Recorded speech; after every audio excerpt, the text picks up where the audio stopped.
सोया हाथी जाग गया है, अब नहीं रुकेगा। विजय धड़रा, संपादक लोकमत समूह, पूर्व राज्यसभा सांसद जी का लेख है।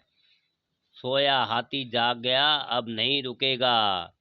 9 अगस्त से हमारे देश की आज़ादी के पर्व की शुरुआत हो जाती है और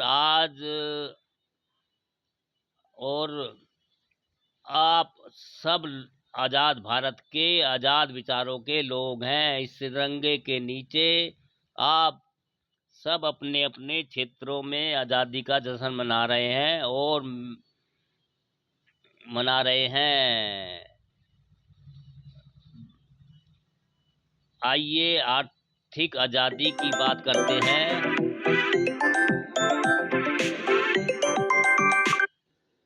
आर्थिक आज़ादी की बात करते हैं। हमारे प्यारे भारत को अंग्रेजों के चंगुल से सप्ताह इस सप्ताह 78 वर्ष हो जाएंगे। इन वर्षों में निश्चित ही हमने बेपनाह तरक्की की है। हम भारतीयों ने दुनिया भर में अपनी छाप छोड़ी है।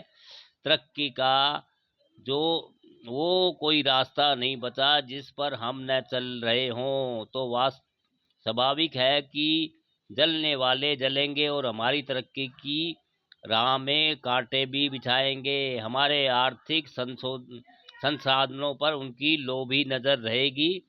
विश्व व्यापार जैसे संगठनों को लकवा मार चुका है। वे किसी की रक्षा के काबिल नहीं रह गए हैं। तो सवाल है कि मौजूदा स्थितियों में से हम आखिर कैसे निपटे। इस वक्त पूरी दुनिया अमेरिका टैरिफ में उलझी हुई है और हम इससे अछूते नहीं हैं, बल्कि सबसे ज़्यादा प्रभावित होने वाले लोगों में हैं। जब हम जब मैं ये हैं अमेरिकी टैरिफ 25 की जगह 50% हो गया है। यानी भारत 100 रुपये का सामान अमेरिका को निर्यात करता है तो उस पर वहाँ 50 रुपये टैक्स लग जाएगा। जाहिर है कि भारतीय सामान अमेरिका में महंगा हो जाएगा और मांग कम हो जाएगी। कुछ भारतीय निर्यात में अमेरिका की हिस्सेदारी 18% है। इसलिए हम निश्चित ही इस ट्रैफिक से प्रभावित होने जा रहे हैं। इस बिंदु पर आकर भारत की आर्थिक आज़ादी का सवाल खड़ा हो जाता है, क्योंकि अमेरिका हमारी आर्थिक आज़ादी को नियंत्रित करना चाहता है। मैं मानता हूं कि भारत की आज़ादी की दौड़ को पचा पाना सबके बस की काम नहीं है और वह हर क्षेत्र में हमारी आज़ादी को रोकना चाहेंगे। मुझे हाल ही का एक उदाहरण आता है। हमारे जो उद्योगपति आज तेजी से बढ़ रहे हैं उनमें अंबानी, अडानी है, सज्जन जिंदल हैं और टाटा बिरला और कई अन्य उद्योगपति हैं। इनमें अडानी विश्व में नंबर 2 पर पहुंच गए हैं, लेकिन चिढ़ने वालों ने उन पर ऐसे तथाकथित आरोप लगाने शुरू कर दिए हैं जिससे उनको ज़्यादा से ज़्यादा तकलीफ हो। ऐसा भय फैलाया गया है कि अगर वे लंदन चले जाएं, यूरोप चले जाएं, अमेरिका के प्रभाव वाले क्षेत्रों में चले जाएं तो उन्हें गिरफ्तार कर लिया जाएगा। तो आज भारत का हर विरोध अलग अलग ढंग से गला घोंटना चाहता है। विरोधी अलग अलग ढंग से गला घोंटना चाहता है। इसके पहले चीन पर ट्रंप ने 145% टैरिफ लगाया था और चीन ने भी उसका करारा जवाब दिया। आखिर हुआ क्या? ट्रंप को झुकना पड़ा। मैं कोई अर्थशास्त्री नहीं हूँ, मगर पत्रकार, राजनेता और उद्योगपति के रूप में विश्लेषण की क्षमता तो रखता हूँ।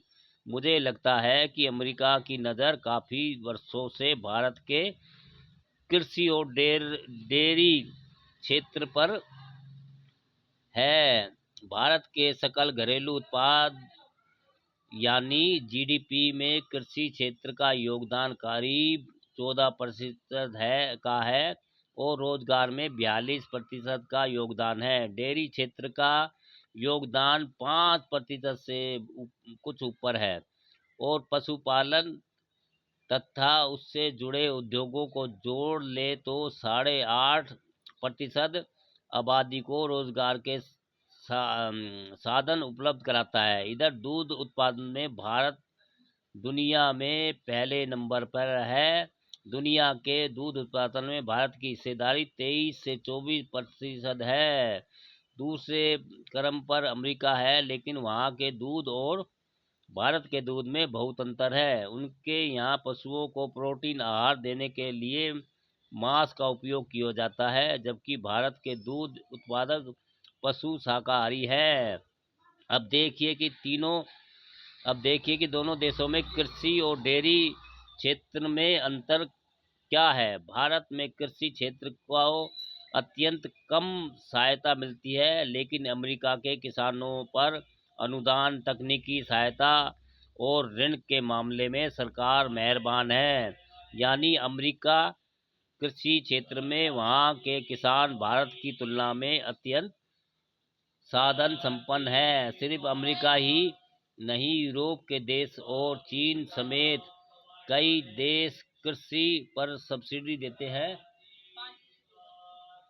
हैं। ऐसे में अमेरिकी कृषि और डेयरी उद्योग को भारत में अनुमति मिल गई तो हमारे किसान बाजार में नहीं टिक पाएंगे। भारतीय किसानों की आर्थिक आज़ादी लुट जाएगी। जब तक हमारी आर्थिक आज़ादी पर चीन के हमले का सवाल है तो हम भारतीय सजग हुए हैं, मगर अभी भी चीनी उत्पादकों से भारतीय बाजार अटे पड़े हैं। हमारे कुटीर और लघु उद्योग भारतीय बाजार में चीन के साम्राज्य को खत्म नहीं कर पा रहे हैं।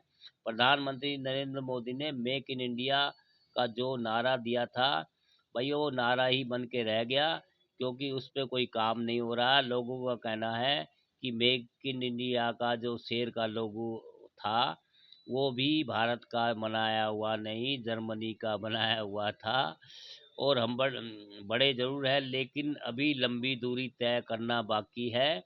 सरकार की दूरगामी नीति और आम आदमी की मेहनत की स्थिति को बदल सकती है। अभी भी हमारे यहाँ ब्यूरोक्रेसी पर नज़रिया ब्यूरोक्रेसी का नज़रिया पूरी तरह बदला नहीं है।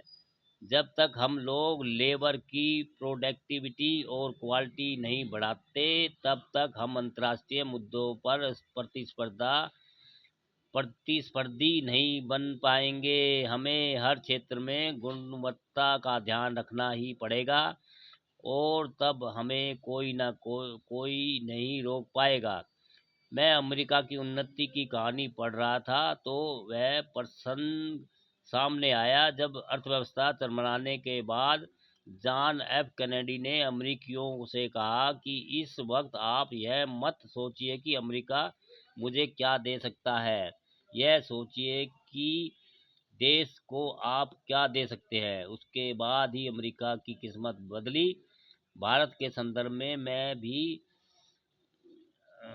भारत के संदर्भ में भी हमें इसी तरह सोचने की ज़रूरत है कि हम खुद को हस्ती खुद की हस्ती को इतना बुलंद करें कि हमलावर भी 4 बार सोचे। चीन शक्तिशाली है, इसलिए अमेरिका को उसकी जगह बता दी। हमें पंचशील के मार्ग से भी आगे जाकर तीखे तेवर अपनाने होंगे। मुख्य मुख्य प्रसंग याद आ रहा है। परशुराम जब लक्ष्मण को अपने परसे से डराने की कोशिश की तो लक्ष्मण कह रहा था कि यहाँ कुंबड़ बत्तियों को न तो तर्जनी देखी मरी जाई, यानी यहाँ कोई भी कुम्बड़े के छोटे फल जैसा कमजोर नहीं है जो तर्जनी उंगली दिखाने से ही मुरझा जाए। हमें याद रखना है कि भारत में अपार संभावनाएं हैं। पिछले 2000 साल का आर्थिक इतिहास देखें तो शुरुआती 1500 वर्ष तक विश्व उत्पादन में भारत का योगदान औसतन 46% था। अंग्रेजों ने भारत को गुलाम बनाया तब भी योगदान 23% था। जब वे गए तब योगदान घटकर 2% रह गया। हमें खुद को संभालना, और आज हम दुनिया की अर्थव्यवस्था में चौथे क्रम पर पहुंच चुके हैं। ध्यान रखिए कि दुनिया में सबसे ज़्यादा सोना आज भारत ही खरीदता है, और जो ताकतें हमारी आर्थिक आज़ादी पर हमला बोल रही है, उन्हें मैं सलाह दूंगा कि भारत की ताकत को कम करके मत आंकिए। भारत सोया हुआ हाथी है भैया, भारत सोया हुआ हाथी है। जाग गया तो मस्त चाल से चल पड़ा है, न रुकेगा न झुकेगा और न डगमगाएगा। दोस्तों, हाथी वैसे तो भारत में बसपा का चुनाव चिन्ह है, और भैया लग रहा है कि हाथी और हाथी की सरकार और हाथी के लोगों को ही आगे बढ़ना पड़ेगा, तभी भारत के लोगों का विकास या सुधार हो सकता है।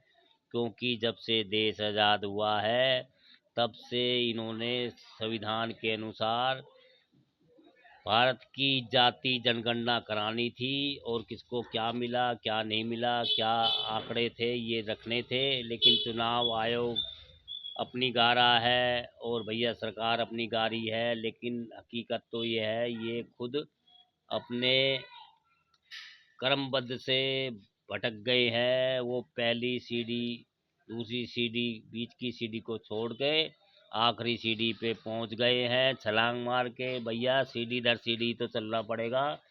जब पूरे भारत की जनता को एक समान सुरक्षा, अधिकार और रोजगार मिलेगा, तभी भारत का विकास होगा दोस्तों। और हमारी अगर वीडियो आपको अच्छी और जानकारी अच्छी लगती है, तो भैया हमारी वीडियो को लाइक कमेंट शेयर भी करते रहिए दोस्तों। सोया हाथी जाग गया, अभी नहीं अब नहीं रुकेगा दोस्तों। हाँ।